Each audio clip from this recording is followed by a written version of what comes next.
Candid Truth. Hello, everybody, and welcome back to Candid Truth. I hope you are ready. So, this time on our live, we're talking about a topic, of course, as usual, that most people do not discuss in the Christian world a whole lot. It is cussing, profanity, swearing, whatever you want to call it. But we're happy that you're here. And you're pretty much going to tune in with me almost as though you're having morning devotions with me, because that's what this was born from. I was having devotions in the morning, just reading my Bible. I actually made it through the Bible all the way for the first time in my life. Just a couple of days ago, I finished, and I started writing over again from the beginning. And so writing new notes in the margins, I just write all kinds of stuff and highlight. And so I hope you're doing that in your life. I would encourage you to please try to do that if you've never done it before. And so I was doing that, and I was reading, and I came to this particular part of the Bible, and it just kind of hit me that this is what God was talking about. This was letting you understand his view on this topic. So, profanity and the Bible. What does God have to say on this? So, let's begin right where my mind went to. It went to Galatians 5:22 through 23, where it says the last fruit listed, if you remember the fruits of the Spirit, that's what they're talking about. And self-control is last on that list. That includes controlling your actions, but also your tongue. And that's what was brought to my mind, is that this also falls underneath self-control. 1 Peter 5, verse 8, where it says we're told to be sober-minded and vigilant. That means alert, disciplined, and clear-headed. Cussing is the opposite of that. It's rash, reactive, and coarse. And if we are to reflect Christ, we can't just let anything fly out of our mouths when we're frustrated or trying to make a point. That is exactly right. And if I'm being honest with you, like I know I like to be with you guys. That's why we exist. We are Candid Truth. I used to cuss, and I had to get over it. I had a problem with that in college when I was pursuing hip hop dancing and being popular. And all of a sudden, I developed, within the circles I was hanging out in, a cussing problem, and kind of thinking badly of other people because of the music I was listening to made me the most important person. No one else could come close. I was the bomb. I was the hottest, coolest thing, because all the rap and hot Airbnb will make you feel that way. And so it built my ego in that way. And when I would get angry, as you can imagine, and I'm just being honest with you guys, if you can relate, you probably realize you had a lead foot. Some issues getting frustrated or mad at people and cussing in traffic. You might have just had a lot of things, even when you had to control yourself and be kind to people and tolerate them. You might have had a lot of internal language in your brain going on with profanity. And so I was having some of these issues, and I'd never had that before. And all of a sudden I developed this, and I had to get over it. And it's another one of those things that I totally understand. It was hard because at work I was inundated by it as well in college, around a bunch of other college students. I had a work study campus job. And so it made me have to sit around and listen to a bunch of other people's speech, and it was not good for me. And so I was kind of going, you know what? I can do this. I can tune them out. I'm stronger than this, but really you're not. That's the interesting thing, is what you hear around you goes in. And unfortunately, By beholding, we become changed. It works that way with hearing. By beholding what we hear, we are changed also. And so I developed that problem. I had to get over it. And it was one of the hardest things because it would just grow inside of you and take over at times. And you would have to really work at not just having it come flying out of your mouth. So if you understand, if you are hearing me, you're not alone. If you've had that before or you've worked through that, I understand the struggle and the trial there. We're going to jump into James 3, verses 1 through 17, because this is really where, for me, in my study, it totally addressed this whole topic. It says, "My brethren, be not many masters, knowing that we shall receive the greater condemnation." So this may be a little confusing, but many masters, when you're trying to be a brethren, in my own understanding of this verse, what came to mind was if you're trying to be a Christian brother or sister in the faith, you can't be ruled by many masters, meaning you can't be for Satan and for God, because you shall still receive the greater condemnation for it. It's still wrong. Verse 2, "For in many things we offend all. If any man offend not in word, the same is a perfect man, and able also to bridle the whole body. Behold, we put bits in the horses' mouths, that they may obey us, and we turn about their whole body. Behold also the ships, which though they be so great, and are driven of fierce winds, yet are they turned about with a very small helm, whithersoever the governor listeth." So it's wherever you turn it to go with the rudder, basically. If you're familiar with boats, I'm not too much, but that's what I do understand. It's very small, just like your tongue, but it does great things and can make a great influence and impact on people.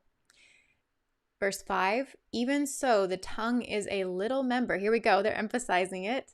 "And boasteth great things. Behold how great a matter of a little fire kindleth." It goes on, "And the tongue is a fire, a world of iniquity. So is the tongue among our members, that it defileth the whole body, and setteth on fire the course of nature, and it is set on fire of hell." So for me in this, the tongue, if you go ahead and look down, just let's skip down to 8 real quick, "But the tongue can no man tame. It is an unruly evil, full of deadly poison." So it's kind of conferring with that. The tongue is unruly. It is evil already. Going back to 6, so it has this fire in it, this untamable wildfire. It's not really of God, that needs to be cleansed because it has a world of iniquity in it. But it is among our members, but it defiles the whole body. If you say the wrong things and you're not having God behind what you say, it defiles the whole body. And it, of course, is fire, skipping to the end, fire of hell. Yeah, and you will reap that. If you guys know, of course, humble pie and recovering from sticking your own foot in your mouth, it happens, in the lifetime, and it's not comfortable. And you would definitely have that happen to you, and lots of apologizing. I'm sure I've been there. Of course, we all actually have. So let's go to 7. "For every kind of beasts, and of birds, and of serpents, and of things in the sea is tamed, and hath been tamed of mankind." Contrasting all these things that can be tamed, but yet your tongue cannot be tamed. "Therewith bless we God, even the Father, and therewith curse we men, which are made after the similitude of God." So we go to God and we say all these amazing things and blessings, and we say them even about the Father. And then all of a sudden we turn around and we curse our fellow man, who were all made in the image of Christ. That's what it's saying. Verse 10, "Out of the same mouth proceedeth blessing and cursing. My brethren, these things ought not so to be. Doth a fountain send forth at the same place sweet water and bitter? Can the fig tree, my brethren, bear olive berries? Either a vine, figs? So can no fountain both yield salt water and fresh. Who is a wise man and endued with knowledge among you? Let him show out of a good conversation his works with meekness of wisdom. But if you have bitter envying and strife in your hearts, glory not and lie not against the truth. This wisdom descendeth not from above, but is earthly, sensual, and devilish. So just to break this down, of course, they're saying you cannot have both sweet and bitter things within you. They have the contrast of the trees bearing things that they're not supposed to, and salt water and fresh being mixed. That doesn't really happen. And it's also, what comes to mind is trying to mix dark with light, good with evil. You cannot be a mix of the two. And it says the wise man will not do this. He will show in good conversation his works with meekness of wisdom. But if you have bitter envying and strife in your hearts, so the evil that you have in your hearts and the conflict and frustration you have in your heart, it will condemn you, basically, is what verse 14 is saying. This wisdom in 15 descendeth not from above.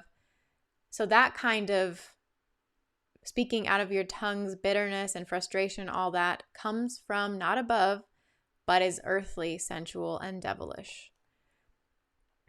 Continuing on, for where envying and strife is, there is confusion and every evil work. That is true. Your heart is deceptive and deceitful above all things, and that's basically what it's saying still. You still have an evil heart, unfortunately, inside of you, and you will be speaking from that. Verse 17, but the wisdom that is from above is first pure, then peaceable, gentle, and easy to be entreated, full of mercy and good fruits, without partiality and without hypocrisy. In the chats, Mikey has included Luke chapter 6, verse 45, which says, a man out of the good treasure of his heart bringeth forth that which is good, and an evil man out of the evil treasure of his heart bringeth forth that which is evil. Or of the abundance of the heart his mouth speaketh. Okay, very good. Thank you for that. Now I wanted to go ahead and jump to this one verse, that is verse 10 through 12, and it says, out of the same mouth proceedeth blessing and cursing. My brethren, these things ought not so to be. Does a fountain send forth at the same place sweet water and bitter? Can the fig tree, my brethren, bear olive berries? So can no fountain both yield salt water and fresh. So it is very determined in its answer to show us that you cannot have both coinciding within you. To speak one way within you towards God, or have goodness within you sometimes, and then also have this evil way that you speak and think of people. So that was very telling for me, because I've had, you might have had this conversation with other Christians also, that some denominations believe it is okay to actually be a cussing Christian. And we are going to go ahead and flesh this out a little more. That already was a very good point that the Bible said, but we're going to look at a few other things. And one of the other points that I have here is, when looking back at the very verses we just focused on a little deeper, we see that James is actually saying, just to make it very clear for people, he's saying you cannot speak like the world and claim to speak for God. You cannot bless in church and curse in traffic. And you also can't be double-minded in your speech. I think we would all agree with that. But also, there is a phrase, if you have heard of it, most of the time, that is used as the reason for other denominations believing that you can cuss as a Christian. They use John Baptist when he said, O generation of vipers, who hath warned you to flee from the wrath to come? They say, well, he's basically cursing. He's basically cussing at them and calling them bad things. Well, not exactly. He was being harsh. It's not exactly the same as cussing, because calling someone a viper is not the same as dropping profanity. Viper is actually a spiritually accurate word, and John was exposing hypocrisy, not hurling vulgarities at people. And he wasn't trying to shock for entertainment by saying those things. He was not trying to live in both the world and for Christ. So you get to Jesus, and Jesus all of a sudden does similar things.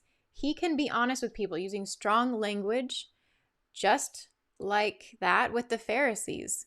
When it says he called them hypocrites, he called them blind guides and white sepulchres. It was not exactly a compliment. It's different telling the truth with truthful rebukes than actually cussing or ushering insults onto someone. And it does hurt sometimes, but it's there's a difference there. There's a big difference, actually. So if you call a liar, unfortunately, that's the truth. And if you call someone a blank blank, then you are giving way to swearing or cussing. Ephesians 4 verse 29 says, "Let no corrupt communication proceed out of your mouth, but that which is good to the use of edifying, that it may minister grace unto the hearers." So here they definitely clarify that it's supposed to be used, all of your communication is supposed to be used, I shouldn't say all, but it is to be used for edifying. The other part, if you go back and you look, you should be able to go and confront people if something is wrong. So you can confront, you can tell the truth of what's happening. And there are definitely going to be times when you need to do that.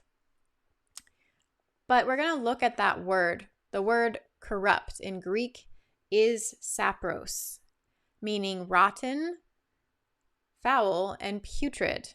And that includes curse words, off-color jokes, slander, gossip, and anything that tears down instead of builds up. I really hope that you have not experienced this in your church or in your life with other people.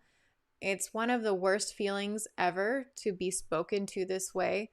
Any of those things.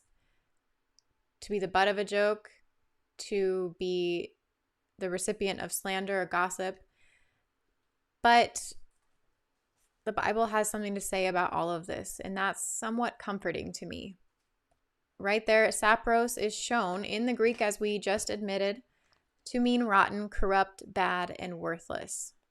So it does indeed mean that. Colossians 3:8, it says, "But now you also put off all these: anger, wrath, malice, blasphemy, filthy communication out of your mouth." And that word filthy in Greek is askrologia. At least that's one of the best ways I can do it. Meaning filthy language, obscene speech, or foul talk. So as we can see, it's more than just how you speak. It's really how God, if we want to be clean vessels for Him, if we want to speak for Him, or even be ambassadors for Christ that actually have the ability to go on His behalf and do things, like the Bible actually says we have the power to do. We have to grow into that, of course, but the disciples were able to be given that by the Holy Spirit. And so if we want that, God cares about our mouths. Our words reveal actually what's in our heart, as we mentioned. So we don't want it to reveal that we actually are very rotten inside, kind of like a well full of standing water that has all things growing in it that's disgusting. it's not just being vulgar or obscene words. It has a lot to do, and I can really relate to a lot of this. I unfortunately did receive and was subjected to a lot of what I'm about to speak on, concerning the way that we treat each other. I did have that in my church, meaning, so people care about tone, posture, and spirit, the spirit behind how you say things. I didn't always say things in the right way. I was learning as well, so that is part of my responsibility. But I was treated in such a way that was very alienated. I was alienated a lot. I was treated with unkindness a lot, unfortunately. And the Bible talks to us about not being partial and without acting without hypocrisy within us. But in churches today, even, we have cliques and nepotism, favoritism, and a kind of especially cruel politeness in some ways. It depends on where you are, of course. There may be where you grew up and such, but it's pretty much everywhere if you really take a look. But those are politeness that's cruel, can be people who are acting warm to some people while ignoring others with a cold air of superiority. And yes, you're being treated like you're the black sheep, like something's totally wrong with you, and others are going to avoid you like the plague, like they don't even know you. And so I'm sorry if you've been through that, because I definitely have. And I'm not here to talk about all the things that has happened to me, because God has restored me. And I do know that people are going to treat you the way that they're going to treat you. They got stuff going on. That doesn't mean it's okay. But it does mean that now that I can see over it and the hurts I was in sometimes that made me react a lot more to that, or when I misspoke, that I need to be given grace and they need to be given grace too. And I'm only really responsible for what I've done. So,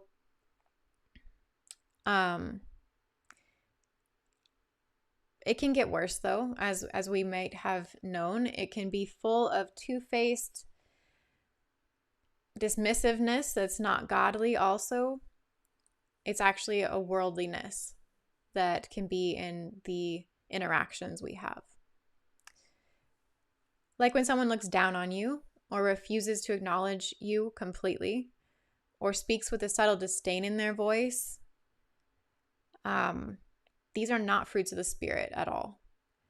They're actually pride masked as refinement.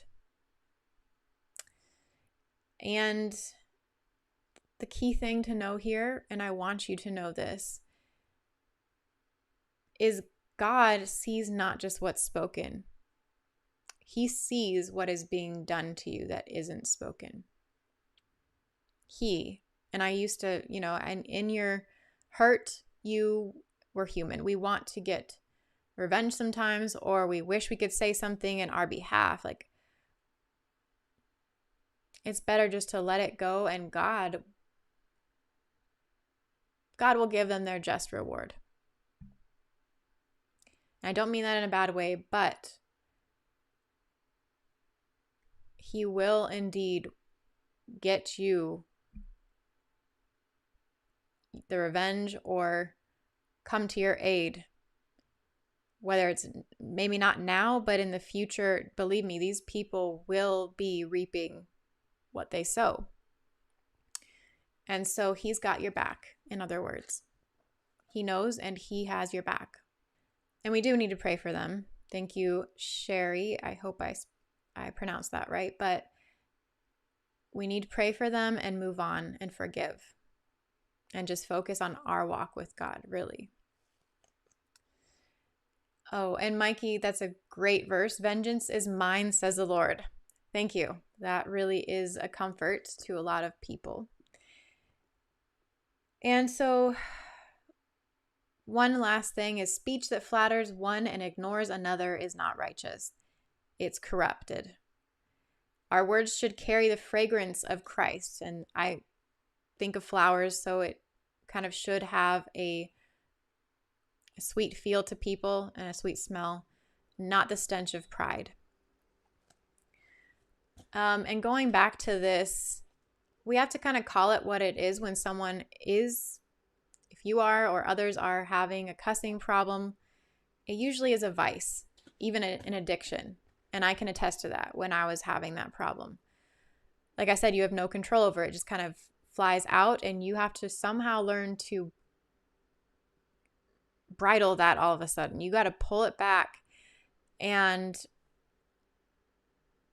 sometimes you have to work with veggie words, as they call them, just substitute words that are okay, like fudge or something. And I did use those. I had to give myself something in place for a while before I totally ruled those out and started just speaking without those. And I did make it a goal, and I hope you do too, because it's not just to be able to speak to people and not use those words anymore, or be a good example or professional when you're supposed to be. It's, you want your mind to be cleansed also. You don't want to think of people in those ways because you want a pure heart. And so I worked really hard to get my mind even to stop thinking that and wanting to say it. And I think that's an important point that some people don't emphasize enough about this problem. But we have to call it not just a habit, but the vice and addiction that it is, a spiritual toxin that grows stronger every time we decide to do it and dismiss it as okay. And so with that in mind, it's just like alcohol or lusting. It forms a grip on your flesh, and it strengthens that fleshly habit. And over time, as I said, it becomes a verbal addiction. One that you just can't control. The more we feed it, the harder it is to speak with that grace, clarity, and truth that God actually made us to speak with. To have a calm reserve about us, even in the hard times, which it has taken, I got over it then, but it's actually taken quite a while to even learn past that. Like I said, not to have veggie words. You know, after the first 2 years I gave it up, I was still holding on to the veggie words, and you go from veggie words to, if it's not that, then you need to clean up maybe what you're thinking. But what it's talking about here is I've taken time to also learn to speak with intelligent vocabulary, even when frustrated. Like saying just, this is really frustrating me or ticking me off, or you are testing my patience. And you can, of course, I'm not saying it probably with the frustration I would, but it is okay to say those things. You're being truthful with yourself and others. You're not yelling at them. You're still controlling it, but it's okay to be that way. You have more intelligent speech that comes from you. So Mikey interjected again, Philippians 4 verse 8, which says, "Finally, brethren, whatsoever things are true, whatsoever things are honest, and whatsoever things are just, whatsoever things are pure, whatsoever things are lovely, whatsoever things are of good report, if there be any virtue, and if there be any praise, think on these things." And I'm really glad that that's brought up. I certainly hope that is not something that is pushed in your face, though, because it's a great verse. But I've heard some Christians, and I received it as well, where my family was not perfect. Your family's not perfect. I know it, not just because nobody is. Nobody's family is perfect. And some of us have rough situations going on and bad examples around us or role models, that we either live in a house with or we are related to. And they do come around, and people do see that they're related to us. And that can give you a bad reputation as a relative, basically, that you are related, or as a black sheep again. But this was used, even in that case, to say that I could not talk about the struggles that I was facing with my family, being truthful, like, well, this one is facing a divorce and it's really hard on them, or this one is actually facing addiction. And it wasn't to air their dirty laundry, but I was a child, and I was growing up in the church, and I was not disclosing more than I should, but I wanted prayer for them. I was in my middle school years, and I wanted prayer for them, and I wanted things to be different. And the more that I asked for prayer, my family asked for prayer, it takes time. Have you noticed that you have to take time with people? Sometimes it takes years for your prayers to be answered. And sometimes people in the church quote you that verse and say to you, we already did pray. We've been praying. Now we're not going to anymore. And some people treat you differently, like, why can't you guys just get over this and leave it alone? And so I hope that no one's using that verse in that way against you to say, basically, if you can't stop talking about your problems, I don't want to be around you, because that's what happened in my situation. And I didn't know how to get past it. You need someone to be there, to be a friend, to be a shoulder to cry on, or just to be heard. And I was not given that. My own family, we are all struggling with it. So when we are all looking for that at church with other families and so on, and you even want playmates, you want people your own age still to go to their house and have people to understand you and be a friend. It wasn't that we wanted to talk about these things 24/7, but once in a while we were going to talk about it, and we were hoping they would be there for us. And most of them pulled away and told us, I'm sorry, but because you are in proximity to this person or that, we cannot have our family hang out with yours anymore. And now, sometimes I do understand. I have to be honest. You have to weigh, I guess you have to weigh all the good and the bad that you might be exposing your children to. But quite honestly, sometimes it can also be leaving someone in a very bad spot. And so I just hope that we can be there for each other, but make sure you're not putting yourself or your family in a bad place while doing that, and being there for your brothers and sisters. Now where was I?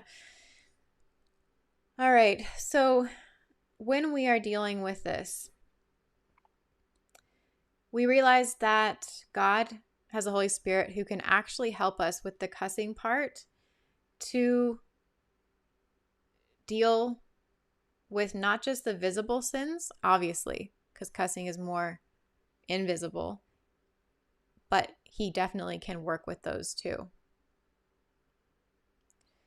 And that's a really great understanding to have, that you have a lot more to work through, and God can do it when you really think about internally what needs to be cleaned up as a Christian versus, or if you really want to follow the Bible, versus just appearing as a good Christian on the outside. Oh, that was the other proof for the other word, that it does indeed mean filthy language, obscene speech, and foul talk. This is kind of used in the same way. And why is it funny in our culture? I don't really know, but I will tell you that most people will say, well, it's the irony of someone old enough to know better, and possibly it's supposed to be, it's supposed to be that they are getting closer to God and are supposed to have their life cleaned up, and all of a sudden they're giving you the finger like this. And the irony of it is supposed to be funny. And similar to that, we have language sometimes. Some Christians will use it to have that shock factor, that irony, but it doesn't mean it's okay. So here, I saw someone ask about this already in the chat, but here's where we get to actually talk about where these words came from. In Matthew 26, verse 74, it says, "Then began he to curse and to swear, saying, I know not the man. And immediately the cock crew." And the Bible wouldn't specifically mention Peter cursing and swearing if it was a normal part of his speech. So we see that all of a sudden it denotes very specifically that this is a problem. Cursing, I've done a little research on this right before the show. Cursing is actually, as you would in witchcraft or Satanism and stuff, calling upon the evil forces to actually curse somebody when you're hexing them and stuff. Swearing is where you are actually taking an oath, from what I understood. Similar to if you think of the Jesuit oath or Freemasonry, where they take oaths of silence behind the mysteries of what they're doing. So that was very interesting to me. Just to touch on a lot of what I just spoke on, the Bible calls us to be without partiality and without hypocrisy. But today, even the churches we see, what I just said, cliques, nepotism, favoritism. But let your communication be yea, yea, or nay, nay, for whatsoever is more than these cometh of evil. That means we shouldn't need to pepper our speech with vulgarity, exaggeration, or dramatics to be heard. Truth doesn't need profanity to be powerful. Our integrity should speak louder than our volume. And I've learned that. I've learned that when you actually become more of a responsible person with your language before God and have self-control, and you even are trying to be more professional and speak with a deeper vocabulary, you will find that you should probably just stick with a yes as a yes and a no as a no. You don't need to say, here's an example, like, hell yeah, that doesn't need to be said. You can just say yes or absolutely yes. So it's just really not necessary to do that. In Titus 2, 6 through 8, Paul is talking about, or to the young men, and says, and by extension all believers, that we should be sound in speech, that cannot be condemned. So do not let your words condemn you, and be of sound speech. And I've actually, if you want this, you start praying for it, I've realized, and it really does help. There's also a verse which I did not bring up. Oh, keep watch over the gates of your mouth and set a guard over your lips, I think is what it is. I don't know why, but God was bringing it to my mind just now. And I might have that mixed up, but you can go look that up. That's one that I have prayed before to be able to learn to become better in these ways. The bold truth of it is that telling the truth is not vulgarity. Rebuke is not profanity. And freedom in Christ doesn't mean freedom to sound like the world. Let your speech be holy. Let it be clean. Let it be different. And let's get back to living by the word and not by the world. So that is the full study for you, kind of just following along with me. And that's where God took me, kind of in a full circle on the topic. And I'm just glad the Bible talks about this, because we all do have hurts, or we have possible addictions or problems with this, or did, and we want to know that He has a solid answer on it for us. And so I hope this was helpful for you and that you enjoyed this. We do have, closing out here, we do have ways of giving. Here's the slide for that. We would love if you would support us.